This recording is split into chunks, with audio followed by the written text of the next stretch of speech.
Pierre Moscovici, bonjour. Bonjour. Vous êtes le ministre de l'économie et des finances. Vous êtes aussi le ministre des entrepreneurs. Oui, je conçois Bercy comme la maison des entreprises et je veux être, c'est d'ailleurs le cas depuis que je suis dans ces responsabilités, le ministre des entreprises parce que j'ai une conviction depuis le début. Des entrepreneurs. Des entreprises et donc des entrepreneurs parce qu'il n'y a pas d'entreprise sans entrepreneurs, il n'y a pas non plus de croissance sans entreprise et sans entrepreneurs. Pour une raison très simple, c'est que c'est à partir de l'entreprise, des projets des entrepreneurs, que la croissance française peut être plus forte. C'est là où se crée la richesse, c'est là où se crée l'emploi. C'est très sérieux, mais est-ce que vous les aimez? Vous les avez rencontrés là en arrivant, vous avez été cerné par les entrepreneurs ici au salon. Est-ce que vous les aimez vraiment au fond de vous, les Oui, entrepreneurs? et d'ailleurs, chaque fois que je me déplace, j'étais encore à Lille lundi, je rencontre des entrepreneurs, je visite des entreprises, je suis élu local dans le pays de Montbéliard, et il n'y a pas une semaine, quand j'y suis, sans que je visite 2 boîtes industrielles, et j'ai eu une admiration sans borne pour ceux qui sont capables, bien justement, de sacrifier beaucoup, de prendre de leur temps, de mettre leur imagination au service d'un projet. Être entrepreneur, c'est ça. C'est avoir un projet, c'est le mettre en œuvre, et c'est aussi une responsabilité sociale à l'égard des salariés avec qui on travaille quand on a des salariés. Et je sais qu'ici, il y a aussi beaucoup de petites entreprises, voire des auto-entrepreneurs ou des entrepreneurs en herbe. J'en rencontrais un il y a quelques secondes. L'année dernière, c'était un peu tendu. Vous étiez déjà venu ici sur le salon des entrepreneurs et là, il y avait une certaine tension entre les dirigeants d'entreprise et le gouvernement et le ministre que vous êtes. Est-ce que vous avez l'impression que les choses sont vraiment profondément arrangées? D'abord, ce n'était pas tendu parce que il y a un an, il y avait eu le premier PAC était le pacte pour la compétitivité et avec notamment la création du CICE, et ça avait été déjà perçu comme la volonté de ce gouvernement d'agir pour la compétitivité du pays. Et qui dit compétitivité dit entreprise, qui dit entreprise dit entrepreneur. Mais cette année, nous allons un pas plus loin. Nous franchissons une nouvelle étape. On passe d'un pacte à l'autre. Non, on passe d'un pacte à l'autre, mais en fait, on élargit considérablement la focale. Ce que nous voulons faire, c'est un grand compromis économique et social pour la croissance, l'emploi qui passe par l'entreprise. C'est pas très salivant, un compromis, non? Un compromis, ça suppose d'abord que l'État prenne des initiatives et fasse des gestes qui sont nécessaires. Au fond, quand vous me parlez des entrepreneurs, que disent-ils? Ils disent « nous voulons une fiscalité qui soit plus simple et plus favorable à la production ». Ils disent « nous voulons un coût du travail qui soit moins élevé ».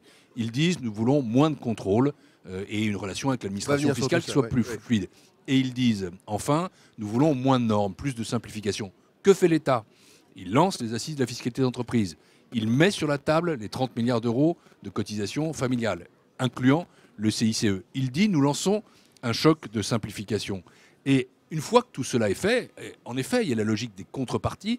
La logique des contreparties, c'est simple, c'est investir, c'est employer. Parce que si on dit voilà ce que sont les blocages à l'investissement à l'emploi et qu'il n'y a plus de blocage ou moins de blocage, alors à ce moment-là, il est logique qu'il y ait derrière ça un effort pour l'emploi dans ce pays. C'est ce que nous souhaitons tous. Le pacte de responsabilité. Je ne connais pas d'entrepreneur qui n'aime pas l'emploi. Oui.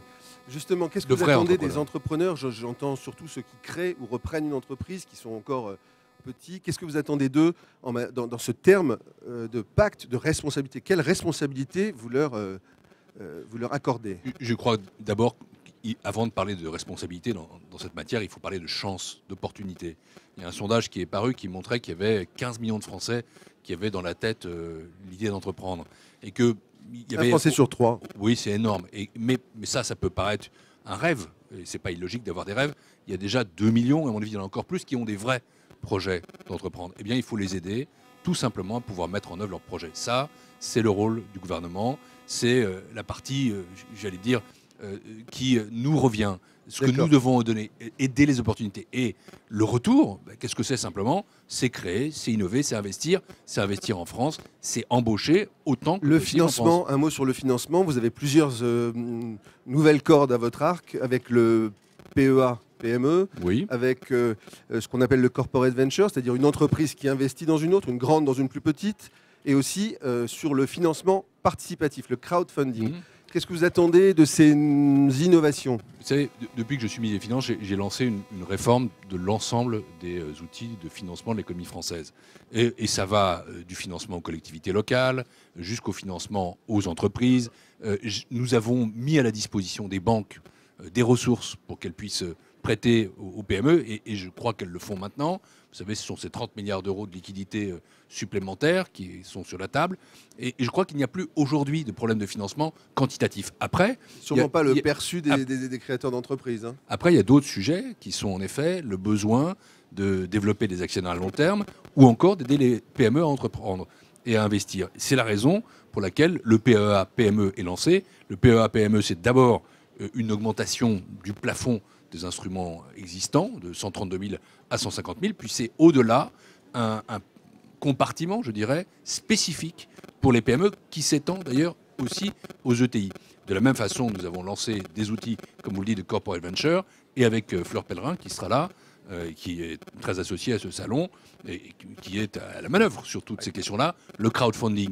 Bref, nous efforçons à la fois de donner une capacité globale de financement, mais aussi de répondre à des besoins qui sont plus spécifiques. Donc parce que c'est comme ça que l'économie française pourra demain. Je ne veux pas qu'un entrepreneur rencontre de contraintes de financement. Beaucoup de mesures, mais est-ce qu'il n'en manque pas une qui serait beaucoup plus forte, qui donnerait une espèce de signal? Je ne sais pas, le président de la CGPME, par exemple, évoque le retour de ce qu'on appelait l'exonération de charges pour l'embauche du premier salarié. Est-ce qu'il ne faut pas quelque chose de très, très, très facile à communiquer, de très spectaculaire et qui donne un signal? Vous savez, j'évoquais tout à l'heure... Vous pourriez révéler là ce matin. Non, je ne vais pas faire de révélation. Pour une raison simple, c'est que nous sommes entrés dans un processus de dialogue social, de concertation. Et j'ai évoqué les 30 milliards d'euros de cotisations familiales qui sont sur la table. Ce n'est pas pour les entrepreneurs, tout à fait, ces 30 milliards-là. Derrière ça, la question, c'est qu'est-ce qui va être fait, par exemple, en termes d'allègement de charges. Donc il y a des discussions qui pourront se poursuivre, parce que c'est bien l'idée quand même, c'est de faire en sorte que le coût du travail baisse. Merci beaucoup, Pierre Moscovici.